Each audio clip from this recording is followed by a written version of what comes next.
Imagine waking up one morning and realizing that the list in your hands decides who lives and who dies. Not a metaphorical list. A real one. Names.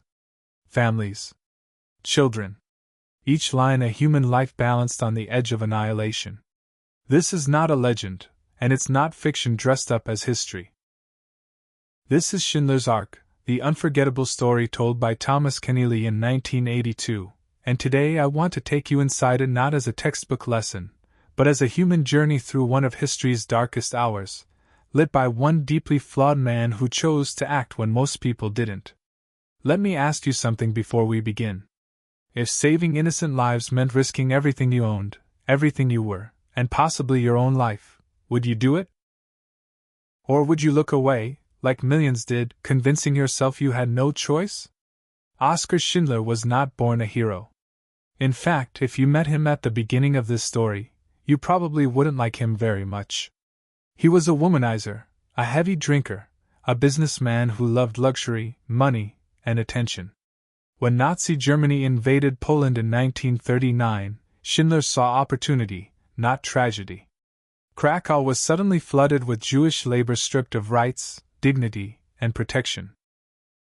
For Schindler, this meant cheap workers and fast profit. He joined the Nazi Party not out of belief, but convenience. He wore the uniform. He smiled at the officers.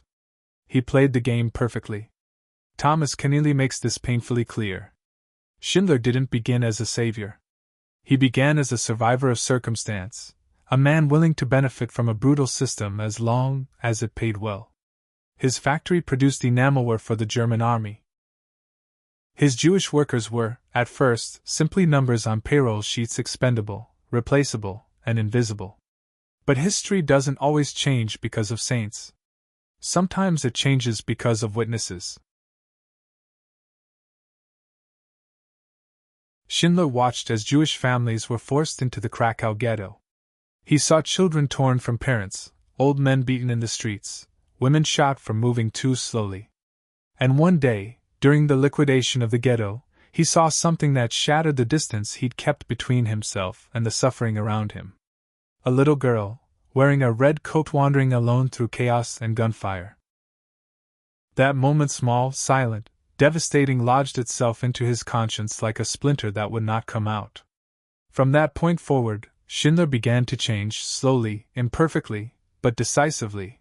Enter Amon Gath, commandant of the Plaistow labor camp, one of the most terrifying figures in the book. Gath was cruelty given a uniform. He shot prisoners from his balcony for sport. He executed people on a whim. Life meant nothing to him. Keneally doesn't sensationalize Gath. He presents him as he was, which somehow makes him even more horrifying. Pure power without restraint. Schindler understood Gath was the KEY.to save Jewish lives, he had to befriend a monster. And here's where the story becomes deeply uncomfortable, because Schindler didn't fight evil with purity. He fought it with charm, bribes, alcohol, and lies. He drank with Gath. He laughed with him. He flattered him. He paid him. Every saved life came at the cost of moral compromise, and Schindler paid that price again and again. One by one, Schindler began to protect his workers. He insisted they were essential, skilled, irreplaceable. He falsified records, exaggerated abilities, and shielded people who would otherwise have been sent to death camps.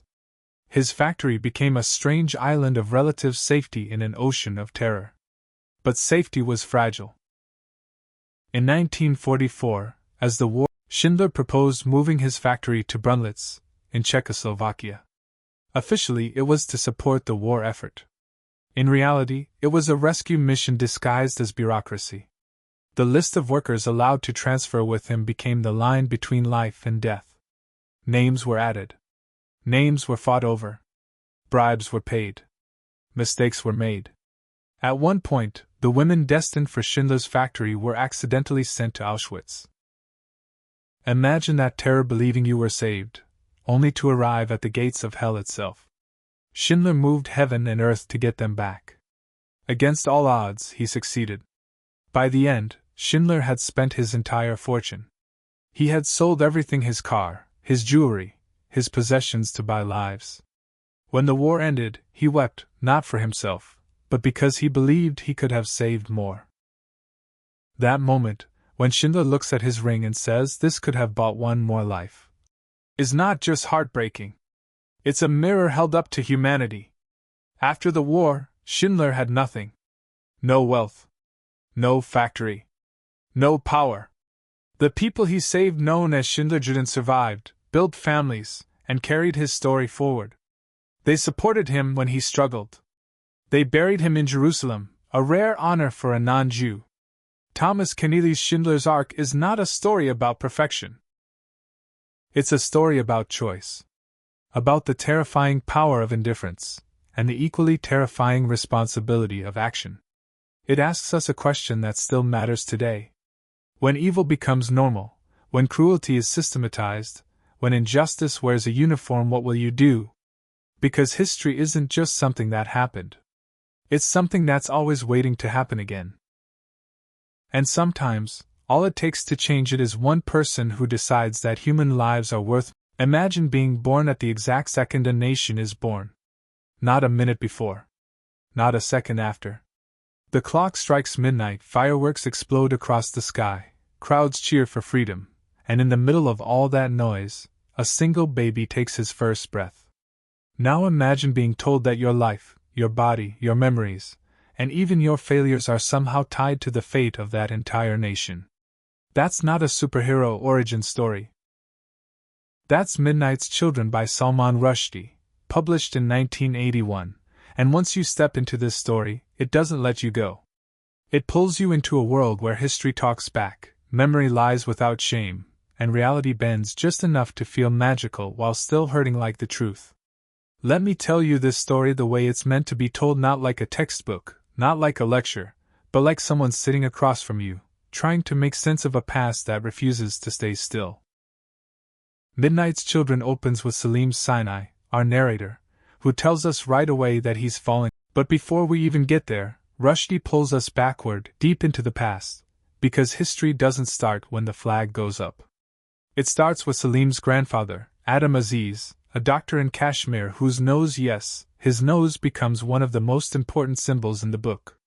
That nose is big, sensitive, always sniffing out trouble. And already, Rushdie is playing with the idea that bodies carry history inside them. Wars, partitions, religious tensions, colonial scars, all of it gets passed down like an inheritance no one asked for. When the British leave India, they don't leave behind peace. They leave behind a line on a map. The partition splits India and Pakistan, and that single political decision causes one of the largest mass migrations in human history. Millions move. Millions die. Families are torn apart. And Midnight's Children refuses to look away from that chaos. Salim's family moves from Kashmir to Bombay, and later to Pakistan, mirroring the restless, unsettled identity of the subcontinent itself.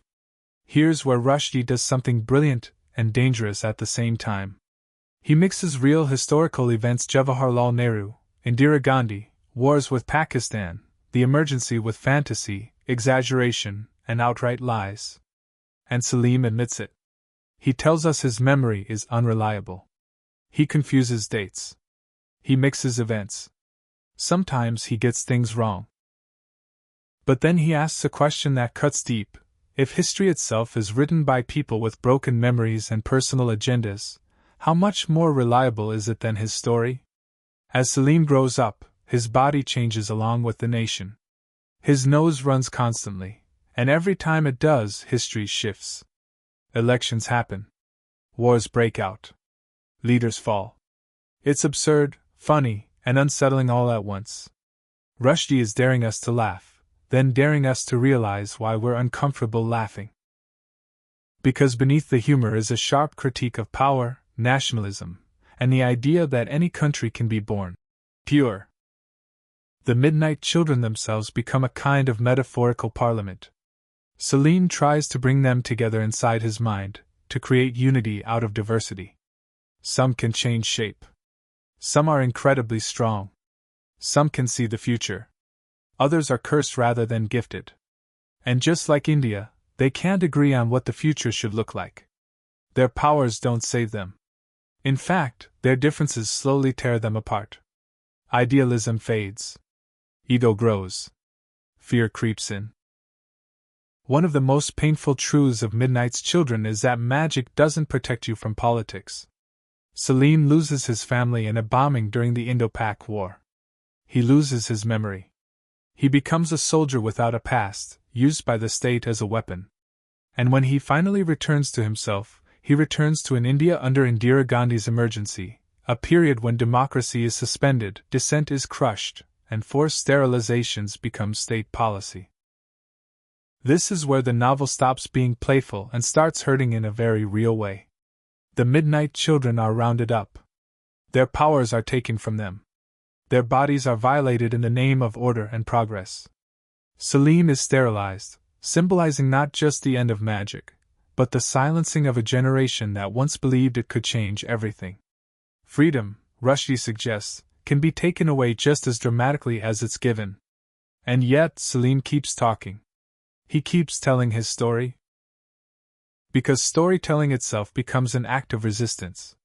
He speaks to Padma, his listener, who interrupts him, challenges him, doubts him. She represents us, the audience, grounding his wild claims, demanding clarity, asking for meaning. Their relationship reminds us that history only exists when someone is listening. By the end of Midnight's Children, Salim tells us he will crack into hundreds of millions of pieces, one for every person in India. It's not just poetic, it's terrifying. He becomes everyone and no one. His story dissolves into the collective memory. So what makes Midnight's Children a historical novel? It's not accuracy in dates or facts. It's emotional truth. It captures what it felt like to live through independence, partition, war, and authoritarianism. It captures confusion, hope, betrayal, and loss. Salman Rushdie isn't telling us what happened. He's telling us how it felt, and sometimes, that's more honest than any official record. This is why the book caused controversy. Why it was banned in some places. Why it won the Booker Prize and later the Booker of Bookers. Because it refuses to respect power. It refuses to simplify history. It insists that nations, like people, are born messy, grow up confused, and often hurt themselves in the process. Midnight's Children asks a question that still matters today: who owns history? The leaders who make speeches? The textbooks that clean up the blood? Or the ordinary people whose lives are shaped, broken, and reshaped by decisions they never made? Salim Sinai's answer is simple and radical. History belongs to those who remember, and those brave enough to speak, even when their voice is shaking. And maybe that's why this story still matters now. Because we live in a world where truth is constantly rewritten, where memory is fragile, and where voices are easily silenced. Midnight's Children reminds us that stories are not just entertainment. They are survival. They are resistance. They are how we refuse to disappear. So if you've ever wondered how a novel can hold an entire nation inside it, how magic can tell the truth better than facts, or how history sounds when it speaks through a human voice, Midnight's Children is not just a book you read. It's a story you live inside. And once you hear it, it stays with you long after midnight has passed.